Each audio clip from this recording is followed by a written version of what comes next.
श्री स्वामी समर्थ महाराजांचे उपदेश अत्यंत प्रेरक आणि जीवन बदलणारे आहेत. त्यांच्या शिकवणीचा सारांश खालीलप्रमाणे आहे. 1. भिवू नकोस, मी तुझ्या पाठीशी आहे. हे स्वामींचे सर्वात प्रसिद्ध वचन आहे. हे वाक्य केवळ शब्द नसून एक मोठा आधार आहे. याचा अर्थ असा की संकटाच्या वेळी घाबरू नका.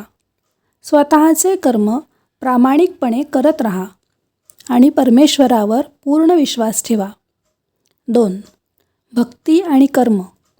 स्वामींनी नेहमी सांगितले आहे की केवळ देवाची पूजा करून चालत नाही, तर आपली कर्तव्ये म्हणजेच आपली कर्म चोख पार पाडणे हीच खरी भक्ती आहे. निष्काम कर्म करण्यावर त्यांनी भर दिला. 3. माणुसकी हाच धर्म. जात, धर्म किंवा पंथापेक्षा माणुसकी श्रेष्ठ आहे, हे स्वामींनी आपल्या कृतीतून शिकवले.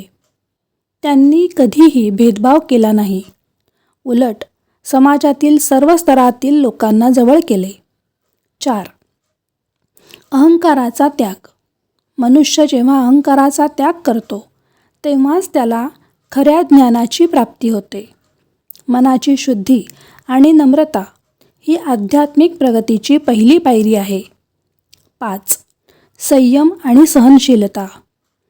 आयुष्यात येणाऱ्या दुःखांकडे किंवा समस्यांकडे बघण्याचा दृष्टिकोन बदला. संयमाने घेतलेले निर्णय आणि कठीण काळात दाखवलेली सहनशीलता माणसाला मोठ्या संकटातून वाचवते. 6. मनाचे नियंत्रण. स्वामींच्या मते आपले मन हेच आपले सर्वात मोठे मित्र किंवा शत्रू असू शकतात. मनावर ताबा मिळवल्यास माणूस आयुष्यात कोणत्याही ध्येयापर्यंत पोहोचू शकतो. थोडक्यात सांगायचे तर स्वतःवर विश्वास ठेवा आणि ईश्वरी कृपेवर श्रद्धा ठेवा. हाच स्वामी समर्थ महाराजांच्या उपदेशाचा मूळ मंत्र आहे.